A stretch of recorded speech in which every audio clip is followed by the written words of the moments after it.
A survey about Slovenia's reading culture showed that more than 40% of Slovenes don't read a single book in any given year.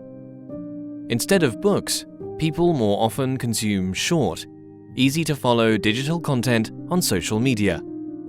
This is what prompted A1 to celebrate February the 8th, the Slovene Culture Day, by bringing a great literature to the profiles of Instagram influencers, whose stories users love to follow.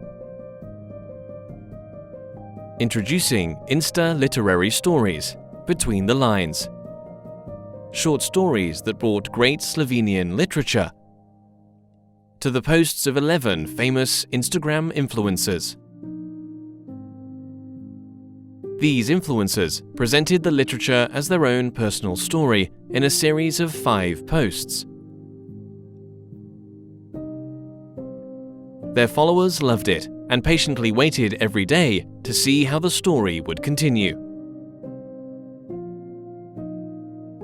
In their last post, the influencers revealed to their followers that in reality they hadn't been reading their own stories, but literature written by popular Slovenian authors. People were invited to read the entire Between the Lines collection on the project's dedicated website, or collect a print copy at A1 shops. The project thus saw, in just a week, the Insta literary stories Between the Lines helped show contemporary Slovene literature to many Slovenian citizens.